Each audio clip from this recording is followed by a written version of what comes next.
Amber Anderson as well in the V8 Knights Falcon. So we get it going, Harrison McConville, and it's the Bundaberg Commodore that's got the jump. Great start by the veteran McConville. So he'll lead the field by some margin into turn one for the first time. Can they get through cleanly? Yes, yes, yes, yes. I've got to say yes 35 times, you know. So far so good. So the big run up Mountain Straight. On board, Craig Donis. Andrew Fisher right alongside. He's on the right side of the road for turn two. You saw it on the pacemaker in-car. Look at Pretty, trying to follow his teammate through. Oh, Fisher out wide. Now, Murphy and Ambrose couldn't do it. What about Pretty and Fisher? Side by side, lifts. Yeah, so Fisher with the line into the cutting there. That's the place you want to be, on the left, not the right. So he's able to get back in front of Pretty. But McConville leading them up through Solomon Park for the first time. Walton using plenty of curb as they fire across the top of the hill. McConville hasn't won a race this year. He won the last race last year at Sydney Olympic Park, and he's pushing. He's out wide at the curb at McPhillamy Park. Then it's Harris, then it's Cedars. Hansford, McDonald, Donis, Fisher, Pretty, Walter, McNally. On board with Tony Longhurst. A guy who's been here and done it. The winner in '88 with Thomas Mazira in the B&H Sierra, in 2001 with Mark Scaife for the Holden Racing team. Retired from top-level driving, but the Ute guys have convinced him to come and have a play a couple of times, and he's holding his own. He's doing a really good job. Doesn't drive these things regularly, and he's way in front of guys who drive them week in, week out. Yeah, and it's great to see Tony back out competing. Obviously a veteran around Mount Panorama, and yeah, fantastic to see him in that Auto One guest car. Chris Walton.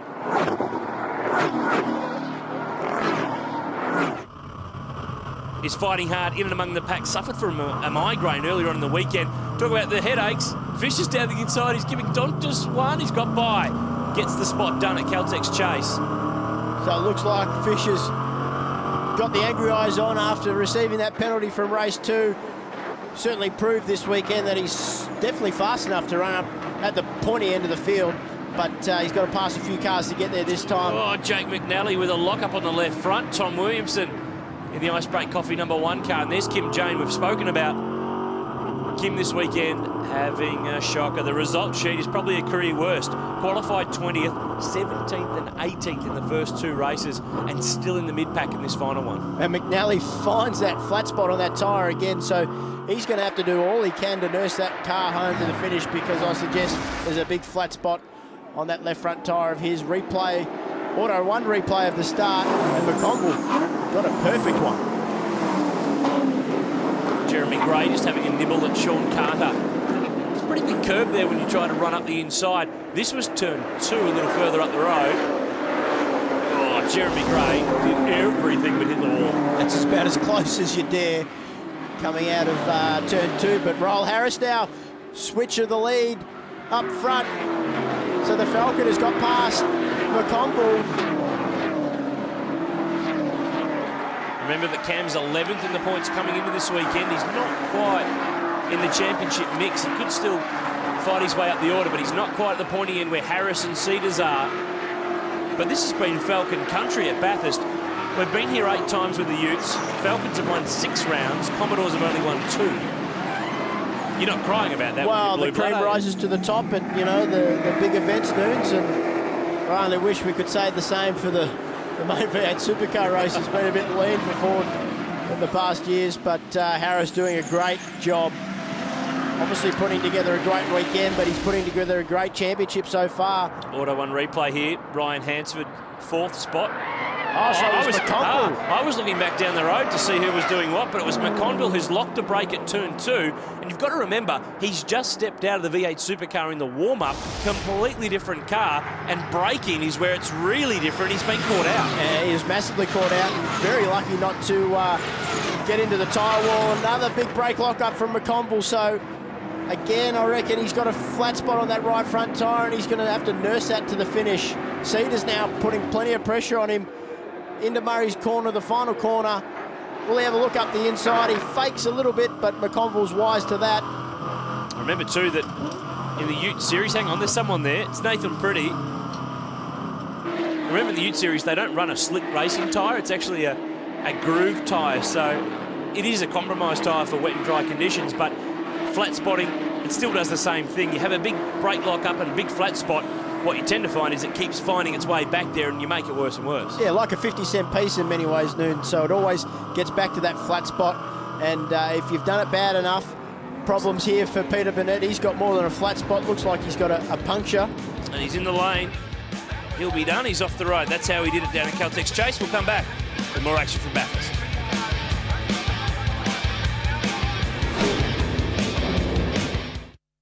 Back at Bathurst, Ryle Harris continues to lead. Race 3, round 5. Oh, Jared McLeod, turn 2. The McMahon Commodore facing in the wrong direction. They patched this up after that crash in race 1. 25th anniversary, actually, of his dad, Peter, winning the great race with Peter Brock and David Parsons back in 87, running a retro helmet livery this weekend. Did he get helped or did he do it by himself? Difficult to see. Might have just done that one on his own, Noons, but it is an unusual spot to spin like that, so don't rule out a bit of contact to the rear of that McMahon Commodore. It's a Ute race. You never rule out contact. In fact, it's normally encouraged. Well, it is usually encouraged, especially by the fans, but so far this weekend, the boys and girls have been relatively well behaved. I think what we generally find at Bathurst, though, James, is that it's a big, fast track. It deserves respect, and the Ute guys and girls have been giving it. Just wait till we get to the Gold Coast with all that concrete, though, in a few weeks' time. Well, you're certainly right there, especially across the top of the mountain. There's no margin for error. Very high speed, and very small mistake can be big consequences in the concrete wall. So let's hope there's a bit of action at the Gold Coast. We've still got rounds at Winton and Sydney as well, so 2 more street tracks plus a permanent racetrack at Winton. So a good blend and a good mix for the Ute Series. Look at Cedars. You're not going to do it there, but what he's aiming to do is switch it back up the inside. That's what he's trying to do, get the run, and he's done a good job of it. So McConville's definitely struggling after those couple of lock-ups we saw him have into turn 2 and then Caltex Chase. So after a great start from McConville, he's slipping back through the field, unfortunately. So Ford's 1 and 2 at the moment, and Hansford sitting back there in 4th would like to make it a podium for the Falcons, which I wouldn't be unhappy to see. I was about to say, you wouldn't mind that, would you? What sort of car do you drive again? Falcon, actually. Oh, funny that. Yeah, true funny blue that. one. Look at that. Ford, Holden, Ford. Not good news if you love a general. On board, Andrew Fisher. Still trying to fight back after losing a win. Ooh, that's a limiter. Yeah. New lot in car. Can't lie to the engine builder about that one. No, so Fisher choosing to hold it in gear and on the limiter on the run up to the cutting rather than changing up to the next gear. But he's finding his way through the field. Oh, have a look at this for a camera angle. That's the rear diff housing of Fisher's car. So just a graphic shot of how much load and movement goes through the suspension of one of these V8 Utes. Look at the glow of the discs as he pops the brake on over the top of Skyline, lifts off, now back on it. Look for the glow, into the dipper. Bang, off the exit. Short shift, don't want to get the wheel spin on the exit there.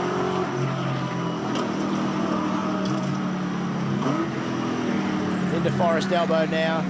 Important to get a nice clean run. And who does he find himself behind? But his teammate again, Gary McDonald. So we saw these two have drama at that very corner, Forest Elbow in the second race. Let's hope they can keep it clean this time. I think he's learnt his lesson from race 2 just quietly. It's a great shot to see what goes on underneath the bodies of these cars and the work that they're doing. We've swapped ends, Nudes. We're now on the front end, right front of the Jesus Falcon through the chase. And they certainly have a look at those brake discs glow. Fantastic shot. And really gives the people at home an appreciation of not only what the car goes through, but the driver as well. And the brakes. Look at the glow when he's hard on the middle pedal.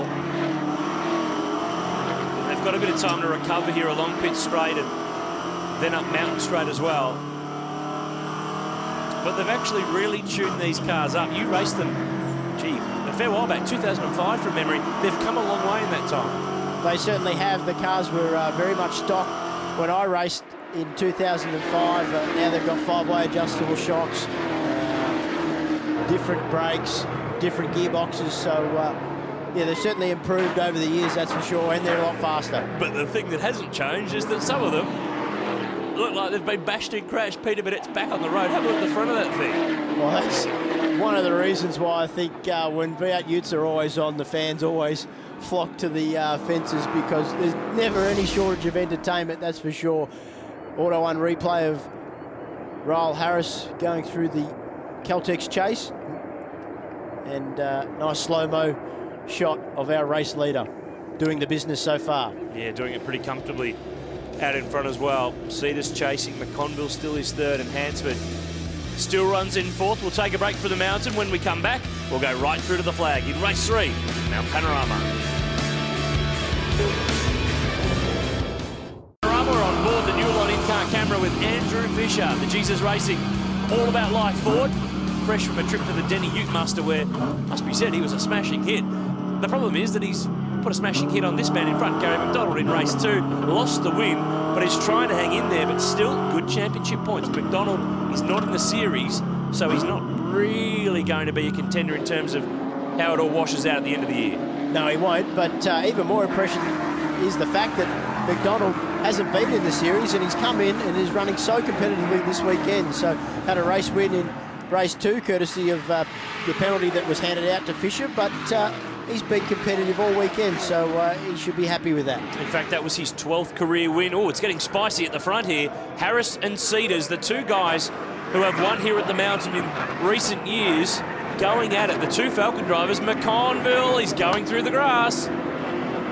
Ryan Hansford also lucky to keep it on track there. He had the left front locked and just managed to pull it up in time, but this battle up front is definitely heating up with a couple of laps to go, Noons. McConville struggling, that flat spotted tyre is just getting harder and harder to manage. Hansford's locked onto him. McDonald is as well. Fisher's there too. Chris Walton a little bit further back. He's been a really good contender this year, but hasn't quite had the pace. But having said that, hasn't had quite the same experience here at this track in these cars either. No, definitely not. This will be the first time he's raced a V8 Ute around Mount Panorama, so it's not like your regular circuit to come to. The more miles you do around this circuit, the better you get, and nothing beats experience around Bathurst. But Harris, fresh off a round win here last year, so he knows how to win around Bathurst. Final lap now, and he's got Cedars applying the blowtorch to that rear bumper. And more importantly, his main title rival, Nathan Pretty, is further back in the pack, doing the quick calculator sums. He'll lead the series, leaving here, and he'll go to the Gold Coast, his home track in front. Auto 1 replay of McConville doing a bit of surfing out the other side of the grass. Came on to rejoin where he left in third place. Geez, I don't know what surfing you do, Noons, but usually if I go for a surf, it's on water, not grass. Oh, I stay on land, far safer. Cedars putting pressure on. Back in the pack here, Jeremy Gray. Tom Williamson has done a really good job. First time here. He's had a lot of help over the last little while from Brad Jones Racing. He's come under their wing, finished 4th in Formula Ford last year, and he's just at the tail of this pack on board with Tony Longhurst in the Auto 1 wildcard Ute, chasing Reece McNally, a 16th and a 12th. Pretty good weekend for a guy who doesn't race full-time anymore.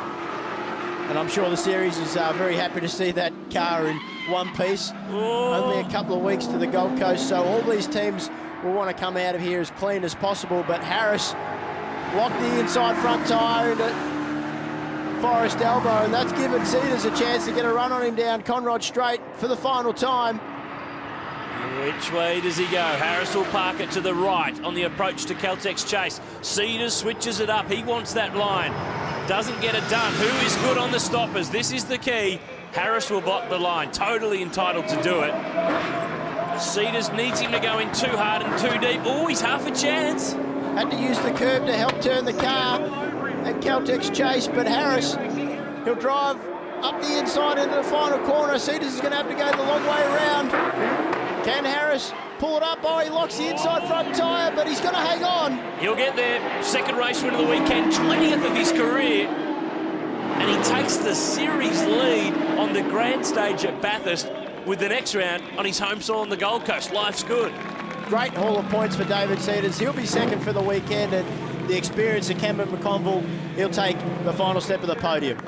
Really interesting weekend. The Fords were the fast cars at Mount Panorama, as they've been here in the last couple of years. Those technical changes haven't really changed the results. 3 Commodores in the top 10. Pretty 8th, Dontas 9th. Jack Elsgood, that's a good recovery. He got his way back to position 10.